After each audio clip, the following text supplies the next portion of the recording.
अवधूत चिंतन श्री गुरुदेव दत्त, श्री गुरुदेव दत्त, श्री गुरुदेव दत्त। ओम शिव आदि शिव महाशिव सदा शिव शंकराय नमः। ओम शिव आदि शिव महाशिव सदा शिव शंकराय नमः। ओम शिव आदि शिव महाशिव सदा शिव शंकराय नमः। अवधूत चिंतन श्री गुरुदेव दत्त, श्री गुरुदेव दत्त, श्री गुरुदेव दत्त। एक सखा का शिष्य का बहुत अच्छा और क्यूट सवाल है। पूछते हैं, सर क्या आपने बोला है कहीं वीडियो में कि तन से, मन से, धन से गुरु की सेवा की जाती है। देखो, मन से तो हम गुरु के साथ जॉइंट है, तभी तो हम डेली नित्य इधर सत्संग करते हैं। अभी तन से सेवा नहीं कर सकते, मतलब शारीरिक से समर्थ नहीं है, या कहीं का ऐसा होता है कि वो शरीर से सेवा नहीं कर पाते, उनकी मतलब उनकी प्रकृति नहीं होती। ऐसा नहीं कि उनकी वृत्ति नहीं होती, इच्छा तो उनकी होती है, लेकिन वो कर नहीं पाते, शरीर में नहीं हिला पाते। तो क्या करते हैं वो लोग? तो उनको धन से सेवा करनी चाहिए। मन से तो गुरु के साथ जॉइंट है, ठीक है, तन से नहीं कर पाते हैं, बहुत दूर दूर है या पास भी है, लेकिन उनका भाई बहन ऐसा नेचर है कि वो किसी की सेवा नहीं कर सकते, वो उनकी प्रवृत्ति मतलब वृत्ति ही नहीं है। लेकिन मन से तो गुरु के है, मन से तो परमात्मा के है ना। तो आप जो आपकी मेहनत की जो कमाई है उसका दशांश देके भी गुरु की सेवा कर सकते हैं, परमात्मा की सेवा कर सकते हैं, उस आश्रम मठ की सेवा कर सकते हैं।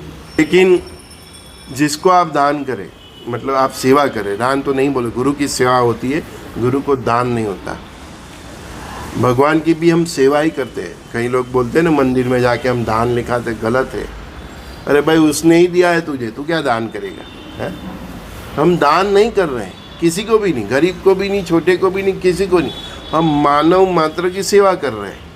तो दान शब्द ही अपने दिमाग से ही निकाल दो, वो एक गलत शब्द है। हमको दान नहीं करना है, हमको क्या करना है?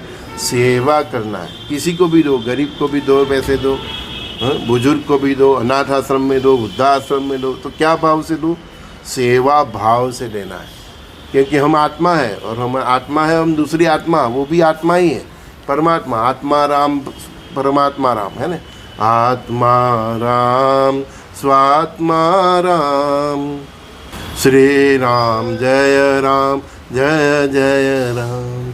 तो उसमें भी जो आत्मा है वो तुम ही हो, उसमें जो राम है वो तेरे में भी है। हम परस्पर देव भाव से जोड़ते, तो परस्पर देव भाव से सेवा करो। गुरु की भी सेवा करो तो इसी भाव से करो कि आपके गुरु में भी वही आत्मा है। हाँ, वो उसकी चेतना जागरूक है, वो परम पिता परमात्मा से वो लीन हो गई है ना। आपको भी गुरु वो मार्ग पे ले जा सकते हैं। तो गुरु की सेवा भी करो, तो तन से ना हो सके तो मन से तो आप समर्पित हो, लेकिन आपने जो आप नौकरी करते हो, बिजनेस करते हो, वो जो मेहनत से कमाते हो उसका दशांश आपका सब खर्चा जो भी लाइफस्टाइल का है वो सब निकाल के, ऐसा नहीं कि लाख रुपया सैलरी है तो पहले उसको 10,000 निकाल दो, नहीं। लाख रुपया सैलरी है, फिर आपका टोटली महीने का जितना खर्चा है, आपकी जो भी जिम्मेदारी निभानी है वो निभा लो। फिर क्या बचता है? 25,000 बचा, तो उसका दशांश 2,500 रुपया। ऐसे सेवा, लाख रुपये में 10,000 दे लोगे तो आपका पूरा बजट ही डिस्टर्ब हो जाएगा। ऐसा पागलपन नहीं करना है। तो गुरु की सेवा भी कर सकते हैं, मन से तो आप लिमिट हो, तन से नहीं करते। शारीरिक रूप शारीरिक रूप से अब सक्षम नहीं हो या आपकी ये प्रकृति ही नहीं है तो कोई बात नहीं, आपने जो मेहनत से कमाई है उसका दशांश आप दे सकते हो। हाँ, वो दशांश दे, क्योंकि वो भी आपकी मेहनत की कमाई है। नहीं, सेवा करोगे तो भी मेहनत लगेगी और काम धंधा करते हो वो भी मेहनत है, तो आपकी मेहनत की कमाई का 10% आप गुरु की सेवा में दे सकते हो। गुरु की सेवा में दे दो, गुरु को ही दे दो, फिर गुरु उसको गौशाला में दे, उसका हवन करे, ये करे, वो करे, भंडारा करे, वो इसकी फिलोसॉफी, वो जहाँ लेकिन जहाँ भी आपका पैसा खर्च होगा अच्छे के लिए ही होगा। तो गुरु की सेवा करो तो पूरी श्रद्धा भाव से करो, समर्पण है आपके मन में है वो, तो गुरु को ही दे दो जो भी देना है। फिर वो गौशाला करे, उसका हवन करे, भंडारा करे, जो करे, अपनी दवाई के लिए खर्चा करे, वो फिर उनका सब। लेकिन जो भी खर्चा वो करेंगे अच्छे, अगर गुरु अच्छे है, सही है ना, तो उसका यूज़ वो अच्छे मार्ग पे ही करेंगे, है ना। आपको भी गुरु की पहचान होनी चाहिए, हाँ, आपको भी होनी चाहिए ना। हाँ, लेकिन हमने एक गुरु परंपरा में हमने देखा है कि आपकी कमानी मतलब का स्रोत गलत है। अब आप तय करना कि आपकी इनकम का स्रोत गलत है। आप बेईमान से, भ्रष्टाचार से, दुराचार से, अत्याचार से ऐसे कमानी करते हो तो वो कमानी से आप गुरु की सेवा करोगे तो उसका कोई फल नहीं मिलने वाला। वो तो वो सेवा का पैसा गुरु जो लेते हैं उसका भी मतलब वो भी पटभ्रष्ट हो जाते हैं, उसको भी नुकसान होता है, उसका भी तपोबल कम होता है। तो हमारे गुरु महाराज भी जिसके पैसे लेते थे, कोई ले जाता तो देखते थे वो कौन है, क्या बिजनेस कर रहा है, क्या काम है ना। तो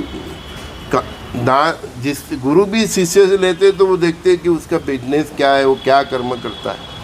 आजकल तो सरकारी ऑफिसर लोग ये सब ये पॉलिटिशियन ये सब जितने भी है, जहाँ भी बे नंबर की कमानी है, वो पैसे से आप दान करोगे तो कोई मतलब ही नहीं। लेने वाला भी वो पैसे से आप अपने गुरु की सेवा करो, कोई मतलब नहीं। लेने वाला गुरु का भी मतलब उसका भी आध्यात्मिक चेतना कम होती है, नुकसान होता है उसको। और सक्षम गुरु है, उसकी भक्ति सही है तो उसको मालूम ही पड़ जाएगा। जैसे ही कोई शिष्य उसको पैसे देगा और तो वो पैसा जैसे ही गुरु के पास आता है उसको मालूम पड़ जाता है कि गलत मतलब ये आवक का पैसा है। हाँ भाई, ये हम तो ये सिस्टम है, हमारे यहाँ है, मेरे पास भी है, तो मुझे भी मालूम पड़ ही जाता है कि फिर इसका ये आवक का स्रोत गलत है, क्योंकि उसका रिजल्ट तुरंत दिखता ही है। हाँ, तो मतलब ये जितने भी बड़े बड़े ऑफिसर है, ये जो भी ईमानदारी से उसकी मेहनत की पगार का उसका सब खर्चा निकाल के दशांश देता है, तो वो उसमें देने वाला का भी कल्याण होता है और लेने वाले का भी कल्याण होता है, क्योंकि आपने गुरु भाव से लिया है। गुरु माँ बाप के समान है, माता पिता के समान है, आप ये समझो। गुरु माँ बाप के समान है, माता पिता के समान है, आपके दादा के समान है। तो आप उसको देते हो तो उसकी कमानी का स्रोत भी अच्छा होना चाहिए। और गुरु की पद पे है आप और मैं जो भी है, तो आपको भी जिससे भी जो भी दे रहा है वो क्या करता है, कैसे है, उसका कैसा जीवन है वो भी देखना चाहिए। चरित्रहीन व्यक्ति हो तो भी उसका पैसा छूना भी पाप है। हाँ, भ्रष्टाचार है, बेईमान है, कुछ है ही नहीं तो नहीं।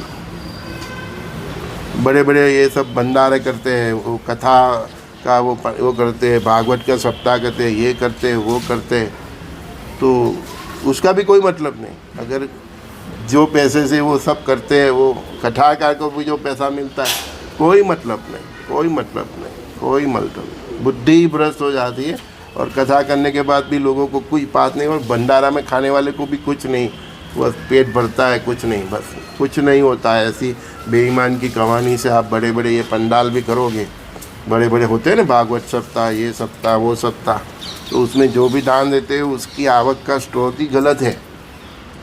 तो वो भागवत सप्ताह करने का पुण्य भी उसको नहीं मिलने वाला, कथाकार को पैसा मिलता है उसका भी कोई मतलब नहीं हो, और सुनने वाले को तो ठीक है, उनकी आत्मा का कल्याण हो, लेकिन उधर जो भंडारा होता है तो अगर उसमें भी उसी प्रकार का धन है तो कोई मतलब नहीं।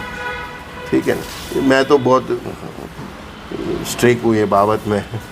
तो पूछा आपने तो मैंने बताया ठीक है कि आप मन से अगर आप किसी गुरु के साथ समर्पित है, तन से सेवा नहीं कर सकते तो आपकी आवक का जो भी स्रोत है वो आप तो उधर तो काम करते ही हैं, तो वो तन से मेहनत की हुई कमानी है आपकी। तो तन से मेहनत की हुई कमानी का आपका जो भी खर्चा है वो निकाल के जो बचता है उसका दशांश दे के आप गुरु की सेवा कर सकते हैं। प्रातःकाल के गुरु की सेवा के सत्संग में, तन मन धन से के सत्संग में सभी दोस्तों, सखाओं, भाइयों बहनों, माता बहनों को मेरा प्रणाम। श्री गुरुदेव दत्त कृष्णम वंदे जगत गुरु। गुरु की सेवा कीजिए तो श्रद्धा से कीजिए, और जिसको गुरु भी बनाते हैं तो देख लीजिए, सब कुछ देख लीजिए। श्री गुरुदेव दत्त।